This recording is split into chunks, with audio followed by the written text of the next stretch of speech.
YouTube, Lee here at Simply Rustic by Stearman & Sons. Did you see my intro video? I know it's not great and I'm not quite a critically acclaimed YouTuber yet, but we're getting there slowly. I like to think the videos are slowly getting better and better. I'm sure you'll be able to watch and tell me otherwise if they're not, but we're working our way through. So today I've made the executive decision to stop working on projects for a few days. Last week I ran my thumb through a table saw, I let it heal a little bit, then I started working, it opened up, it started weeping. I let it heal a little bit, I started working, it opened up, it started weeping, and I was stuck in a vicious circle. And I thought, you know what, it's time to just take a few days out and just not work for a few days, try and get it healed up, because I'm just going round and round in circles with the healing process. So I'm going to take that time to show you guys through some old projects that I've done. I tend to take quite a lot of photographs on bigger projects, so I'm going to show you through a few. And today I really want to show you my van build so far. Not this van, the workshop build, but I also have another van, a long wheelbase, high roof Iveco daily, which is a 2007. It's got low mileage. I bought it for another business. I used it for a long time for that business, and then on day one of lockdown I thought I need something to do while I'm not working, and I decided to start converting it into a camper van. It's not finished. I'd like to think it's about halfway through. There's a lot of work, and there are things that I should have done first, which I'll go through in a video, like wiring and such like, but there were things that I couldn't get hold of at the time, so I've left places for wires to run. I've left out things that, you know, to make my life easier, to go back and add that in afterwards, because they should have been things that I should have done first. Now, I didn't actually do any planning whatsoever. I had a rough idea in my head what I wanted to get from the van, what I needed to have from the van. The main list was I needed 4 beds, which comprise of one double and 2 singles, so 3 beds with 4 berth. I needed a bathroom. I needed a kitchen area. I needed somewhere to sit and watch TV or play games or, you know, eat dinner and what have you. I wanted it to be fully self-sufficient, so I also needed like a washing machine.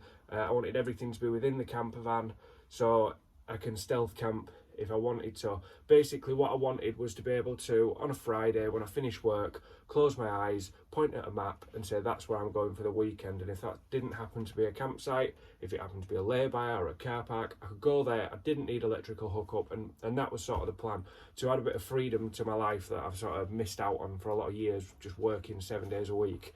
So this is sort of what I've done so far. So here goes nothing, trying to get my monotone voice alongside a lot of photographs and then not make it so boring that you all just log off and disappear before we even got started. So as you saw, my van started life as a long wheelbase, high roof Iveco daily, 2007 reg. It was just an empty shell of a van that we used as a bouncy castle delivery van. We just stripped it out, ripped everything out, took the bulkhead out, you know, got everything stripped back, and then tore off all the ply lining that was already in the van, and just basically left it as an empty shell ready to start the conversion. Once we'd done that, we could start actually insulating the van. You'll see that coming up right about now.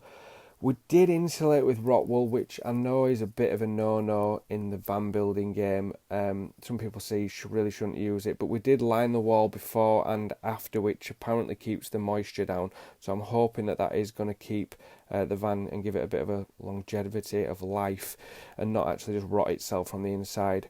Once we got that back on, we just put the original ply lining back on, because we was going to be covering it with cladding anyway, so we just lined that back up using the original lining to save money. Then we built a bed and the back wall. These were going against the back. I wanted a back wall to be covered, mainly because I wanted to keep heat in, but also I wanted a bit of a storage area, just to keep surplus items that I don't need in the van all the time. And also the LPG combi boiler will be going in that back wall as well to keep it out of the way. Once we did that, I put the bed in, which I decided to put across. I did that because I wanted to save space. It does mean I have to sleep diagonally across the bed, because the bed itself is 5'6" and I'm 6'1", so you can see the obvious problem there. There's a fridge that I bought cheap off Facebook from another caravan. Anyway, back to the bed. We cladded it out with pallet wood, which we soon found was quite heavy, so we've actually now taken the pallet wood down, ripped it down to thinner lengths and put it back up again to save weight. As I said, the fridge and other kitchen parts we bought, we basically got a full caravan. I paid like 50 quid and just ended up with this full caravan setup to build the kitchen out of. So we've got all sorts of bits in there, a hob and everything, and it just kept the cost down. I was using recycled materials again. The van's been built mainly with recycled materials. You can see it's all pallet wood inside the bedroom. We decided to go for these inward facing bedside cabinets, mainly because you don't want anything sticking out in what's already a really tiny space.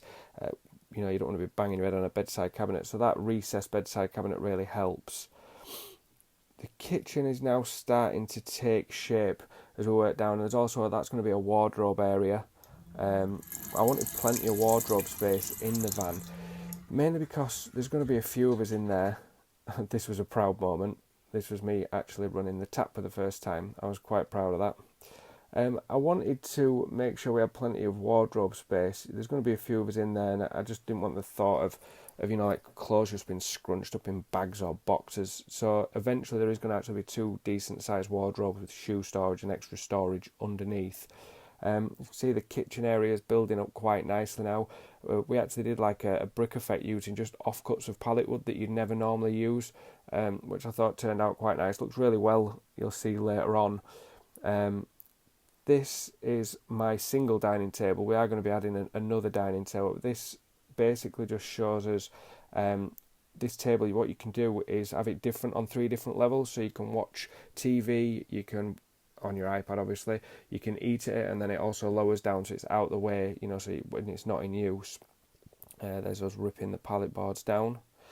And then we added these LED lights, which I think you can agree it makes the kitchen, finishes it off quite nicely. We added a few extra bits of shelving into the kitchen. As I say, it's a big work in progress, as you'll see as we work forward. Now, doing this type of video where it's kind of a slideshow of me talking over the top of it with my monotone voice, I saw in my previous video when I watched it back, it got a little bit boring, so I just thought I'd check in that you're still here, and make sure that you're not bored and you've just left, and you've just left me on my own watching my own video. But you're still here, great. We're going to carry on with the slideshow then, I'm afraid. This was probably one of my favourite parts of the build. I actually made a cutlery drawer just out of a cutlery organiser and just spliced and made it into a little drawer underneath the cabinet, which I really liked.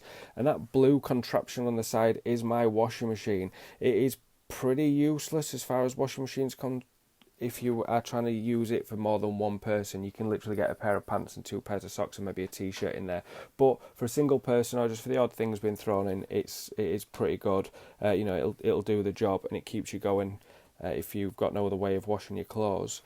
Back into the bedroom now, we started installing the bunk beds for the kids. I went for an L-shaped design, mainly because I needed to have somewhere long enough for my eldest, who's 13, he'll be 14 this year, so he's got the longest length, which is actually 7 foot in length if he steals the width of his little brother's bed as well, and then my youngest can lay it across the back there.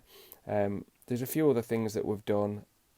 We've added in the light in there that you just saw for the bedroom, a few other bits and bobs, but this is the van build so far. Next time I'm going to be doing a video, and I hope you've enjoyed. So I hope that was alright to watch through, and it's quite hard to get a full picture of what's going on when you're only looking at photographs rather than a video of what's going on.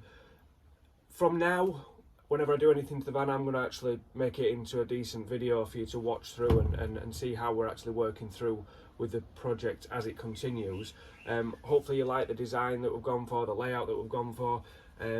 I probably could have done a few things better. I might even do a video on what I would have preferred to have done if I went back and did it again. But as it stands, it works, and I know now I've got the basic floor plan in that I can achieve what I needed to achieve. I can fit in everything that I needed to fit in. Yeah, it's a little bit tight, it's a little bit cramped, but I wanted to get a lot of different things in there. So I think I've managed to get everything in there that I wanted to, and on a budget of, at the minute, almost nothing.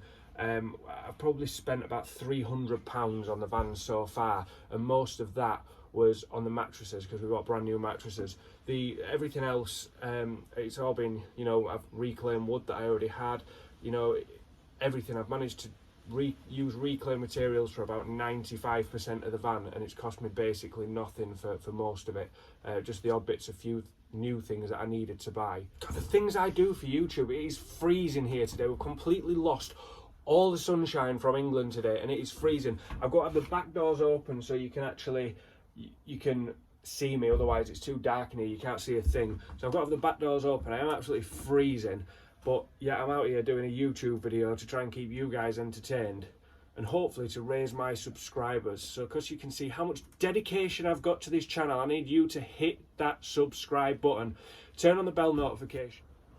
And I suppose if you've watched this far, you must have been semi-interested in the video. If you want to keep up with the build so far, when we carry on building, any other videos that we do with our woodwork and tutorials, then please just hit that like button. I need you to hit the like button. I need you to subscribe to the channel, and make sure you put on the bell notification.